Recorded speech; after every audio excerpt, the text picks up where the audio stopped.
በመጽሐፍ ቅዱስ የእግዚአብሔር እረኛ የተባለችው ብቸኛዋ አህዛብ ሀገር ዛሬ እንዴት የእስራኤል ቀንደኛ ጠላት ልትሆን ቻለች? ታሪክን ወደ ኋላ መለስ አድርገን ከ2500 ዓመታት በፊት ብንቆም በሰው ልጅ ስልጣኔ ላይ ትልቅ አሻራ ያሳረፈ አንድ ታላቅ ኃይል እናገኛለን። እርሱም የፋርስ መንግስት ነው። ፋርስ ወይም የዛሬዋ ኢራን በመጽሐፍ ቅዱስ ውስጥ ካሉ ጥንታዊ መንግስታት መካከል እንደ ባቢሎን ወይም ግብጽ ጨቋኝና አረመኔ ተደርጋ ሳይሆን የእግዚአብሔር ረዳትና ታዳጊ ተደርጋ የተጠቀሰች ብቸኛ የአህዛብ ሀገር ናት። ሆኖም በአስገራሚ ሁኔታ ይህችው ሀገር ዛሬ በመጨረሻው ዘመን ትንቢት ውስጥ የእስራኤል ቀንደኛ ተቃዋሚ ሆና ትገኛለች። ይህ እንዴት ሊሆን ቻለ? ከታላቁ ቂሮስ አዋጅ ጀምሮ እስከ እየደረቀ ያለው የታሪክ ደም ስር ኤፍራጥስ ወንዝ ድረስ ከፐርሴፖሊስ ወርቃማ ግርማ እስከ ሐሳዊው መሲህ መገለጥ ድረስ ያለውን ሰፊና ሚስጥራዊ ጉዞ አብረን እንፈትሻለን። ይህ በታሪክ ገጾች ውስጥ የሚገኘው የፋርስ ታሪክ በመጽሐፍ ቅዱስ ውስጥ የሚጀምረው በባቢሎን ውድቀት ማግስት ነው።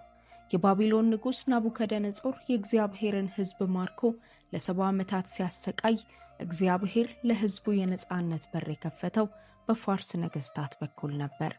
እዚህ ጋር አንድ ትልቅ የታሪክ ሀቅ ልብ ሊባል ይገባል።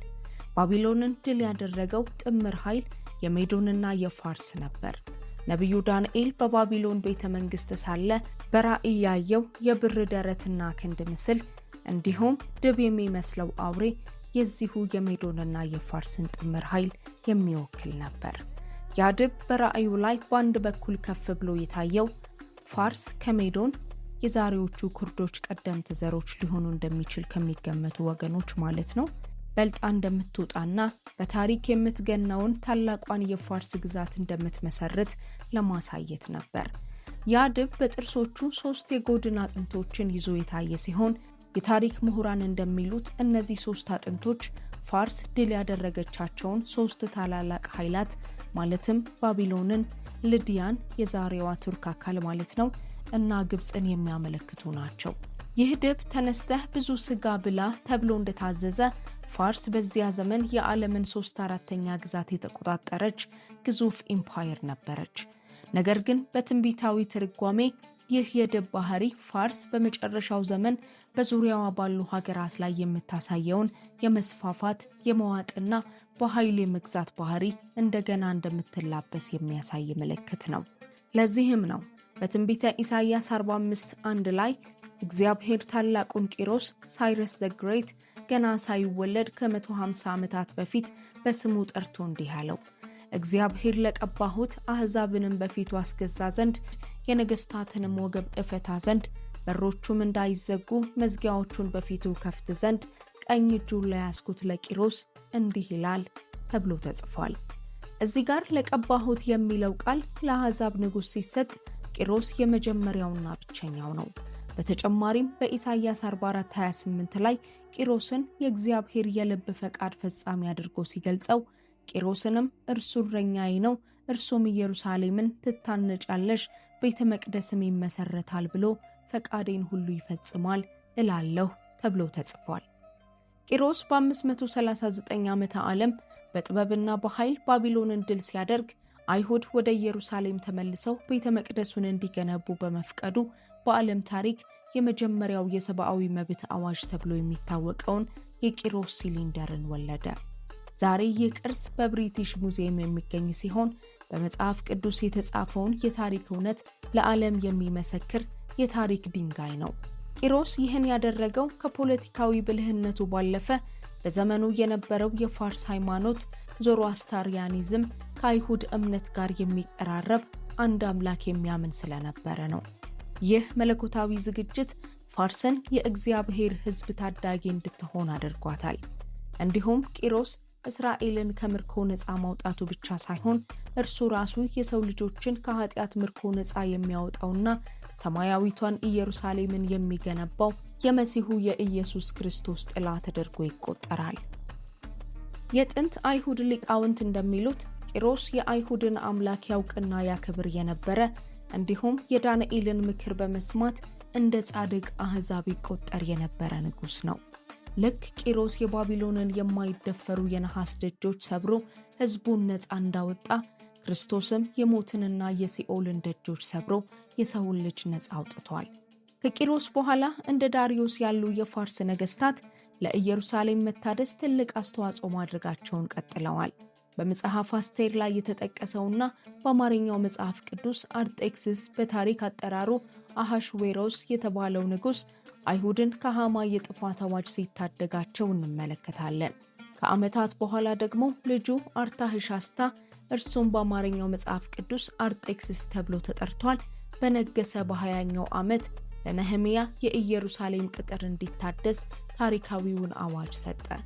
እንደነዚህ ያሉ የፋርስ ነገስታት ለኢየሩሳሌም ቅጥር መታደስ ላደረጉት አስተዋጽኦ ታሪክ ምስክር ነው። ነገስታቱ ግንባታው እንዳይቆም ድንጋጌዎችን በማውጣት ለነህምያ የደህንነት ጥበቃና የግንባታ ቁሳቁስ ከንጉስ ጫካ እንጨት እንኳ ሳይቀር በመስጠት ናቡከደነጾር የዘረፋቸውን ንዋየ ቅድሳት በሙሉ በመመለስና የግንባታውን ወጪ ከራሳቸው ግምጃ ቤት በመሸፈን የቅጥሩ መታጠር እንዲሳካ በማድረግ የእግዚአብሔር መጠቀሚያነታቸውንና ለቅዱስ ስፍራው ያላቸውን ወጥ አቋም በተግባር አሳይተዋል። እዚህ ጋር ትልቁ ሚስጥር ያለው የኢየሩሳሌም መታደስ አዋጅ የተሰጠው በእነዚሁ በፋርስ ነገስታት ዘመን መሆኑ ነው። በተለይም በ444 እና በ445 ዓመተ ዓለም በአርታህሻስታ ዘመን የተሰጠው አዋጅ ለነቢዩ ዳንኤል የተገለጠው የሰባ ሱባኤ 490 ዓመታት መቁጠሪያ ታሪካዊ መጀመሪያ ነው። ይህ አቆጣጠር ክርስቶስ በኢየሩሳሌም በክብር እስከሚገባበት ቀን ድረስ በትክክል ተፈጽሟል። የክርስቶስን የመጀመሪያ ምጽአት ዘመን ለማስላት መነሻ የሆነችው ፋርስ ለሁለተኛው ምጽአት ደግሞ የጦርነትና የፍርድ መድረክ መሆኗ አስገራሚ መለኮታዊ ሚስጥር ነው። የሚያስገርመው ደግሞ የጌታን ልደት ለማብሰር ከምስራቅ መጥተው ለሕፃኑ ወርቅ፣ ዕጣንና ከርቤ ያቀረቡ ሰብአ ሰገል ከዚሁ ከጥንታዊቷ ፋርስ የመጡ ጠቢባን መሆናቸው ነው። እነዚህ ጠቢባን ተራ ኮከብ ቆጣሪዎች ሳይሆኑ በፋርስ ግዛት ውስጥ እጅግ የተከበሩና በከፍተኛ ደረጃ የተማሩ የቤተ መንግስት አማካሪዎች ነበሩ። የክርስቶስን መወለድ ሊያውቁ የቻሉት ነቢዩ ዳንኤል በባቢሎንና በፋርስ ሳለ ያስተማራቸውን የሰባ ሱባኤ ትንቢት በመቁጠር እንደሆነ ይታመናል። ዳንኤል በፋርስ ቤተ መንግስት የጠቢባን ሁሉ አለቃ ተደርጎ ተሾሞ በነበረበት ወቅት ስለ መሲሁ መምጫ ጊዜ የሚናገረውን ትንቢት ዳንኤል 9 ከ24 እስከ 27 በፋርስ ጠቢባን ዘንድ እንዲታወቅ አድርጓል። ከእስልምና በፊት የነበረው የዞራስተር እምነት ሳኦሺያንት የሚባል መድኃኒት መጨረሻ ላይ ይመጣል ብሎ ያምን ስለነበር እነዚህ ጠቢባን የዳንኤልን ትንቢት በማጥናት ኮከቡን አይተው ወደ ቤተልሔም የመጡ የመጀመሪያዎቹ አህዛብ ሰጋጆች ሆኑ። ዳንኤል የሞተውና የተቀበረው በዚሁ በፋርስ ምድር በዛሬዋ ሱሳ ውስጥ ሲሆን መቃብሩ ዛሬም ድረስ በኢራን ውስጥ ለጉብኝት ክፍት ሆኖ ይገኛል። ይህም ፋርስ ለክርስቶስ የመጀመሪያ ምጽአት በዝግጅትም ሆነ በምስክርነት ደረጃ የነበራትን ታላቅ መንፈሳዊ ድርሻ ያረጋግጣል። ይሁን እንጂ በዳንኤል ምዕራፍ 10 ላይ እንደተገለጠው ይህ የፋርስ መንግስት ጉዳይ የምድራዊ ፖለቲካ ብቻ አይደለም። ነቢዩ ዳንኤል ስለ ሕዝቡ መጨረሻ ለማወቅ ለ3 ሳምንት 21 ቀናት ማቅ ለብሶ በጸሎት ሆኖ እግዚአብሔርን ሲማጸን የጸሎቱ መልስ የዘገየው በመንፈሳዊው ዓለም በተደረገ ታላቅ ጦርነት ምክንያት ነበር። ወደ ዳንኤል የተላከው መለኮታዊ መልእክተኛ እንዲህ አለው፣ የፋርስ መንግስት አለቃ ግን 21 ቀን ተቋቋመኝ፣ እነሆም ከዋነኞቹ አለቆች አንዱ ሚካኤል ሊረዳኝ መጣ። እዚህ ጋር ልብ በሉ፣ ይህ የፋርስ መንግስት አለቃ የተባለው አካል ስጋና ደም የለበሰ ምድራዊ ንጉስ ሳይሆን በፋርስ ምድር ላይ ስልጣን ያለውና የእግዚአብሔርን እቅድ የሚቃወም የአየር ላይ ኃይል ፕሪንሲፓሊቲ ነው። የኢራን መሪዎች የሚከተሉት የሺያ አስተምህሮ መህዲ ከመምጣቱ በፊት ዓለም በጦርነት መሞላት አለባት ብሎ ማመኑም ከሕዝቅኤል የጦርነት ትንቢት ጋር ይቆራኛል። ይህም ሁሉ የሚያሳየው ፋርስ ከጥንት ጀምሮ የመለኮታዊ መልእክት እንቅፋት የሚሆኑ መንፈሳዊ ኃይሎች የሚዋጉባት ስፍራ መሆኗን ነው። ዛሬ በምድሪቱ ላይ የምናየው ጽኑ ፖለቲካዊና ሃይማኖታዊ ፍጥጫ መነሻው ይህ ጥንታዊ መንፈሳዊ ጦርነት መሆኑን ማጤን ይገባል። ከዚህ መንፈሳዊ ውጊያ ጎን ለጎን በፋርስ ዋና ከተማ በነበረችው በሱሳ ውስጥ የተከናወነው የአስቴር ታሪክ ፋርስ ለአይሁድ ሕዝብ ደህንነት ምክንያት የሆነችበት ሌላ ወሳኝ ምዕራፍ ነው። ሃማ የተባለው ሰው አይሁድን ከምድረ ገጽ ለማጥፋት ያወጣውን አዋጅ ንግሥት አስቴር በፋርስ ቤተ መንግሥት በድፍረት በመቆም ቀልብሰዋለች። የሚገርመው በዚህ ዘመን የነበረው የሃማ ዕቅድ ዛሬ በፋርስ ምድር ካለው እስራኤልን ከካርታ ላይ የማጥፋት ዛቻ ጋር ፍጹም ተመሳሳይነት አለው። ይህ አይሁድን ለማጥፋት ተነስቶ የነበረው ሃማ አጋጋዊ የአማሌቅ ዘር እንደነበር ሁሉ ዛሬም የኢራን መሪዎች እስራኤልን ካንሰር በማለት ለመደምሰስ የሚናገሩት ንግግር ያንኑ የቆየ የአማሌቅን መንፈስ ያንጸባርቃል። እንዲያውም ንግሥት አስቴር የፋርሱ ንጉሥ የአርጤክስስ ሚስት መሆኗ በፋርስ የቀደሙት ነገሥታትና በእስራኤል መካከል የደም ትስስር ሊኖር እንደሚችልና ይህም ለኢየሩሳሌም የነበራቸው ልዩ ፍቅር የቤተሰብ ጉዳይ ሊሆን እንደሚችል የታሪክ ፍንጮች ይጠቁማል። ዛሬ ግን የዚህ ሁሉ ተቃራኒ የሆነ ነው። በሌላ በኩል ፐርሴፖሊስ የፋርስ ነገሥታት የዓለምን ግብር የሚቀበሉባት በስነ ህንጻ ጥበብና በወርቅ የለበሱ ግድግዳዎች ያጌጠች የስልጣኔያቸው ማማ ነበረች። ነገር ግን ያ ሁሉ ምድራዊ ግርማ በ330 ዓመተ ዓለም የታላቁ እስክንድር ጦር ሲመጣ ከተማዋን ሊታደጋት አልቻለም። ይህ ታሪካዊ ክስተት በመጨረሻው ዘመን ለሚነሳው የሐሳዊው መሲህ መንግስት እንደ ጥላ ሻዶው ያገለግላል። ዛሬ ኢራን በአራት የአረብ ዋና ከተሞች ባግዳድ፣ ደማስቆ፣ ቤይሩትና ሰነዓ ላይ ያላት ተጽዕኖ የጥንቱ ድብ መንፈስ መገለጫ ተደርጎ ይወሰዳል። በዳንኤል 8 ላይ ዳንኤል 2 ቀንዶች ያሉት አውራ በግ አይቷል። ይህ አውራ በግ ወደ ምዕራብ፣ ሰሜንና ደቡብ ሲወጋ ማንም ሊቋቋመው አልቻለም ነበር። ነገር ግን ከአንድ ቀንድ ጋር የመጣው የግሪክ አውራ ፍየል ታላቁ እስክንድር ማለት ነው መቶት ቀንዶቹን ሰበረ። ይህም ፋርስ የነበራትን የዓለም ኃያልነት ለምዕራቡ ዓለም ያስረከበችበት ወቅት ነው። ይህ ታሪካዊ ሽግግር በመጨረሻው ዘመን ከሚመጣው የምዕራብ ኃይል ጸረ ክርስቶስ ሲስተም ጋር ያለውን ቁርኝት ያሳያል። የሐሳዊ መሲህ አገዛዝ በቴክኖሎጂና በኢኮኖሚ ቁጥጥር ዓለምን ቢያስደንቅም ፍጻሜው ግን እንደ ፐርሴፖሊስ ውድቀት ድንገተኛና የማይቀለበስ ይሆናል። የዚያ የድብ ባህሪ ዛሬ በዘመናዊ ፖለቲካ ውስጥ በግልጽ እየታየ ነው። ፋርስ በባቢሎን በሊዲያና በግብጽ ላይ የነበራትን መስፋፋት ዛሬ ኢራን በክልሉ ካላት ተጽዕኖ ጋር ስናነጻጽረው የሚገርም መመሳሰል እናገኛለን። ዛሬ ኢራን በቀጥታ ጦርነት ውስጥ ከመግባት ይልቅ እንደ ሀውቲዎች የመን፣ ሂዝቦላህ፣ ሊባኖስና ሐማስ ጋዛ ያሉ ኃይሎችን እንደ ወኪል ወይም ፕሮክሲ እየተጠቀመችባቸው ይገኛል። እነዚህን ኃይሎች ኢራን እንደ ቀስት በመጠቀም በዙሪያዋ ያሉትን ሀገራት የምትወጋባቸው ሲሆን ይህም በሕዝቅኤል 38 ላይ የተጠቀሰው ጥምረት በወታደራዊ ስምምነት ብቻ ሳይሆን በሃይማኖታዊና በወኪል ተዋጊዎች ቀድሞ እየተገነባ መሆኑን ያሳያል። በኤርምያስ 49 ላይ ቀስቷን ሰብራለሁ የሚለውን ቃል ዛሬ ከሚሳይልና ከድሮን ቴክኖሎጂ ጋር ማገናኘት እንችላለን። ኢራን ዛሬ የምትመካበት ቀስት ወይም ረጅም ርቀት ተወንጫፊ የሚሳኤል ጥቃት በእስራኤል የአይረን ዶም፣ አሮ እና አዳዲስ የሌዘር መከላከያ ቴክኖሎጂዎች አማካኝነት የመሰበር ምልክት እያሳየ ይገኛል። ይህ በቴክኖሎጂ የታገዘ ፍጥጫ የጥንቱን ወታደራዊ የበላይነት በዘመናዊው የዲጂታል ገጽታ ውስጥ እንደገና እንድናየው ያደርገናል። መጽሐፍ ቅዱስ ስለ ዛሬዋ ኢራን ምድር ሲናገር ፋርስና ኤላም በማለት በሁለት ስያሜዎች ይለያቸዋል። ይህ ዝም ብሎ የተደረገ ስያሜ ሳይሆን ጥልቅ ትንቢታዊ ምስጢር አለው። ፋርስ በሕዝቅኤል 38 ላይ የምትጠቀሰውና በመጨረሻው ዘመን በእስራኤል ላይ የምትዘምተው ፖለቲካዊና ወታደራዊ ኃይል ስትሆን ኤላም ደግሞ እግዚአብሔር ዙፋኔን አኖራለሁ የሚላት ልዩ መለኮታዊ ጣልቃ ገብነት የሚታይባት መንፈሳዊ ግዛት ናት። ኤላም የምትገኝበት የፋርስ ደቡብ ምዕራብ ክፍል ዛሬ ኡዜስታን ተብሎ የሚጠራው ክልል ነው። ይህ ክልል ከኢራቅ ጋር በምትካለልበት ድንበር አካባቢ የሚገኝ ሲሆን የኢራን ስልታዊ የኃይል ማዕከልና የነዳጅ ሀብቷ መገኛ ነው። በኤርምያስ 49:35 ላይ እግዚአብሔር እነሆ የኃይላቸውን መጀመሪያ የኤላምን ቀስት ሰብራለሁ ይላል። በጥንት ዘመን ኤላማውያን በስልጡን ቀስተኝነታቸው ይታወቁ የነበረ ሲሆን ዛሬ ኢራን የምትታወቅበት ቀስት ሚሳኤል ነው። ይህ ቀስቷን ሰብራለሁ የሚለውን ቃል ዛሬ ከሚሳኤል ባለፈ ከዘመናዊ የጦርነት ስልት ጋር ማገናኘት እንችላለን። የኢራን የድሮን ቴክኖሎጂ ዛሬ በዓለም አቀፍ ጦርነቶች ለምሳሌ በዩክሬን ትልቅ ሚና እየተጫወተ ይገኛል። ይህ የሩቅ ጥቃት ወይም ቀስት የመስበር ትንቢት ከነዚህ ዘመናዊ መሳሪያዎች ድንገተኛ ውድቀት ጋር ሊያያዝ ይችላል።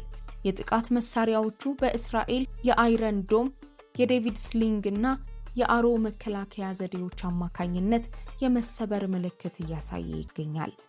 በሌላ በኩል በእስራኤልና በኢራን መካከል የሚካሄደው የሳይበር ጥቃት በአይን የማይታይ ግን ዓለምን የሚያናጋ የጥንቱ የፋርስ ስልጣኔ ዲጂታል ገጽታ ሆኖ ቀርቧል።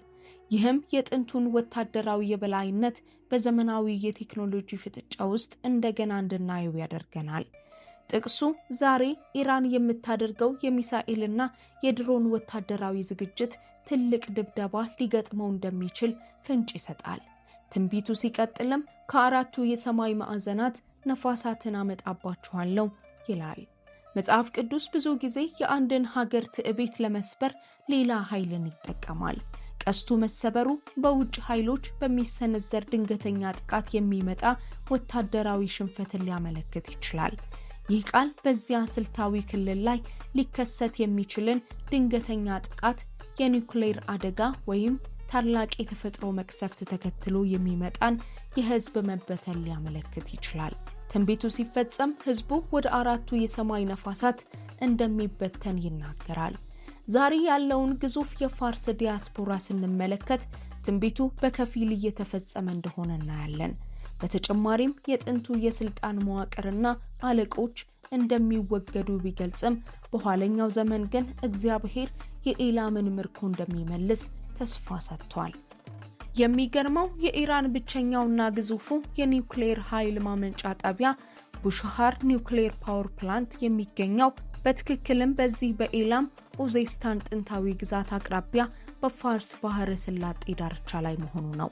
እግዚአብሔር ዙፋኔን በኢላም አኖራለሁ ማለቱ በዚያ ስፍራ ላይ መለኮታዊ ጣልቃ ገብነት እንደሚኖርና ምድራዊውና ሃይማኖታዊው ስልጣን ተወግዶ የእርሱ ሉዓላዊነት እንደሚገለጥና በዚያች ምድር ላይ ሃይማኖታዊ ስልጣን ተወግዶ ታላቅ መንፈሳዊ ለውጥ እንደሚመጣ ያመለክታል።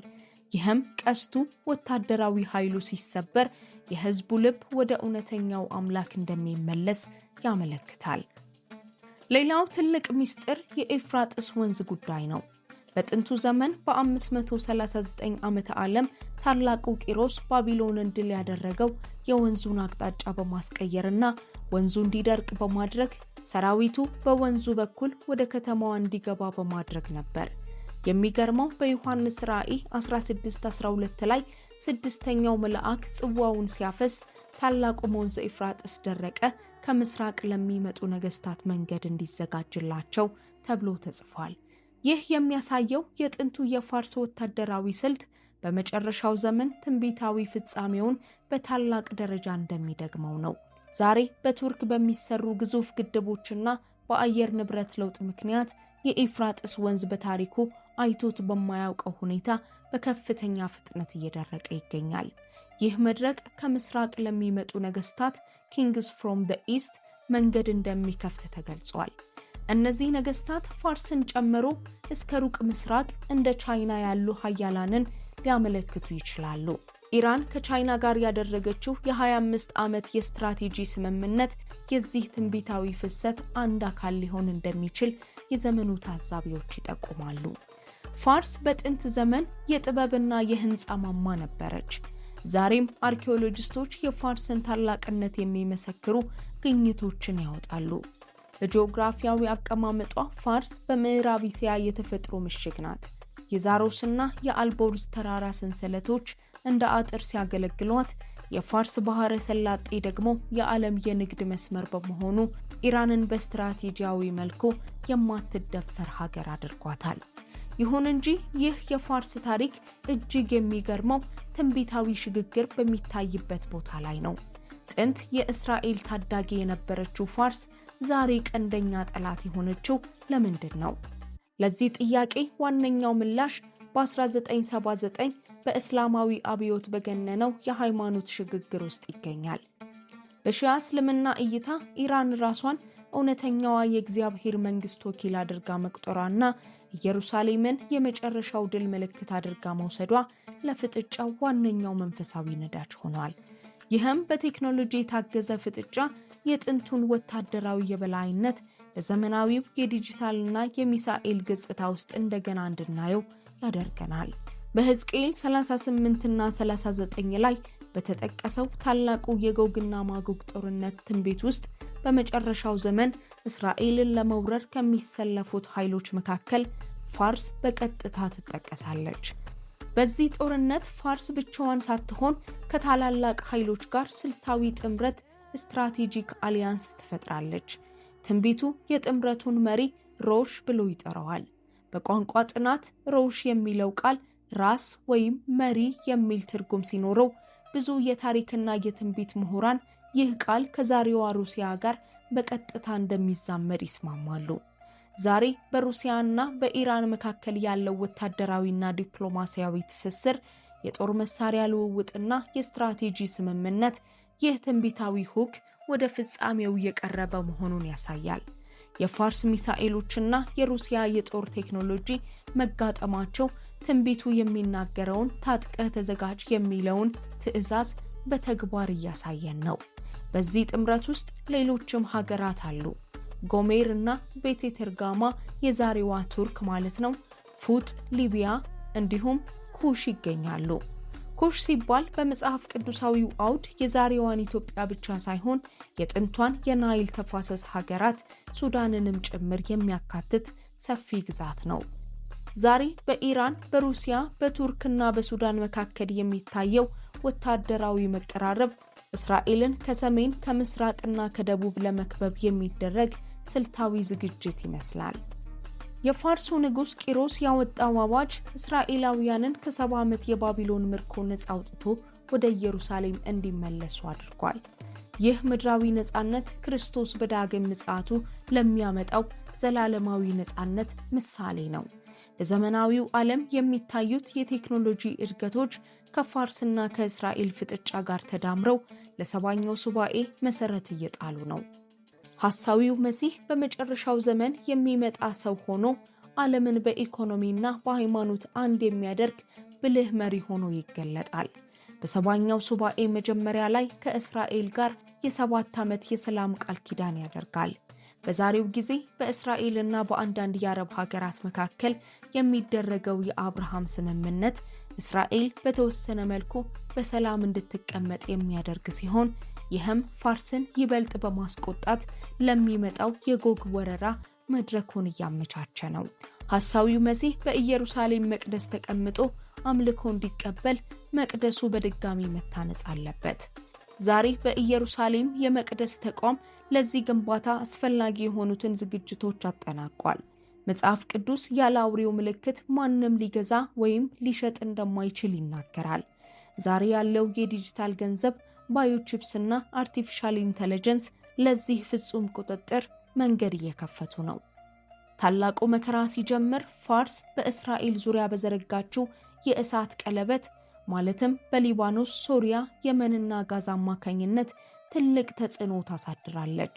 የፋርስ ምድርም ለዚህ ዓለም አቀፍ ስርዓት መመስረት አንዱ ወሳኝ የጂኦፖለቲካ ግፊት ምንጭ ትሆናለች። ነገር ግን በዚህ ጨለማ ውስጥ ትልቅ ብርሃን አለ። እግዚአብሔር ስለ ኤላም ፋርስ ሲናገር ዙፋኔን በኤላም አኖራለሁ ማለቱ ሁለት ትርጉም አለው። በመጀመሪያው ቀጥተኛ መለኮታዊ ጣልቃ ገብነት ሲሆን፣ ሁለተኛው ግን በሚሊዮኖች የሚቆጠሩ ፋርሳውያን ወደ ክርስቶስ የሚመጡበት የልብ ዙፋን ነው። እግዚአብሔር በፋርስ ምድር ተአምር እያደረገ ነው።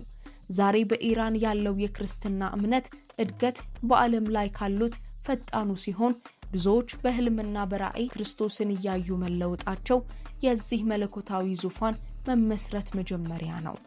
ይህ አዲስ ትውልድ ለእስራኤል ያለው አመለካከት በጸሎትና በፍቅር የተሞላ ነው። ከእስላማዊ ሪፐብሊክ ወደ ክርስቶስ የሚደረገው ይህ ሽግግር ከመንግስት ቁጥጥር ውጭ አንደርግራውንድ ቸርች እየተካሄደ ያለ መንፈሳዊ አብዮት ነው። የቀድሞዋ ፋርስ ለቤተ መቅደሱ መታደስ ምክንያት እንደነበረች ሁሉ የዛሬዋ ፋርስ አማኞችም በመጨረሻው የመከር ዘመን ታላቅ ሚና ይጫወታሉ። ምንም እንኳን በጦርነትና በስደት ምክንያት ህዝቡ ወደ አራቱ ነፋሳት እንደሚበተኑ ቢገለጽም በኋለኛው ዘመን ግን እግዚአብሔር የኤላምን ምርኮ እንደሚመልስ ተስፋ ሰጥቷል። በማጠቃለያም ፋርስ የጀመረችውን የታሪክ ጉዞ በአርማጌዶን ጦርነት ትደመድማለች። የቂሮስ አዋጅ የአይሁድን ምርኮ እንደቋጨ ሁሉ በመጨረሻው ዘመን የሚሆነው የፋርስ እንቅስቃሴም የዓለምን ታሪክ ወደ ፍጻሜው እንዲመጣ ምክንያት ይሆናል። ኢየሱስ ክርስቶስ በክብር ሲመጣ ከምስራቅ የመጡትና እስራኤልን የከበቡትን ሰራዊት ሁሉ ያጠፋቸዋል። ያን ጊዜ በፋርስና በእስራኤል መካከል ያለው የሺህ ዓመታት ግጭት ያበቃል። በሺህ ዓመቱ የክርስቶስ መንግስት ፋርስና እስራኤል በአንድነት አምላክን የሚያመልኩበት ዘመን ይሆናል። በአጠቃላይ ፋርስ የሰይጣን ጥቃት ማዕከል ብትሆንም በተመሳሳይ ጊዜ የእግዚአብሔር ተአምር የሚታይባት ምድር ናት። ታሪኩ የሚጀምረው በእግዚአብሔር በተቀባና እረኛ ቂሮስ ወዳጅነት፣ የሚቀጥለው በዘመናችን ጠላትነት፣ የሚፈጸመው ግን በክርስቶስ ዳግም ምጽአት በሚመጣው ዘላለማዊ ሰላም ነው። ይህ ሁሉ የታሪክ ፍሰት ወደ አንድ ታላቅ ፍጻሜ እያመራ ነው። ዝግጁ ነን?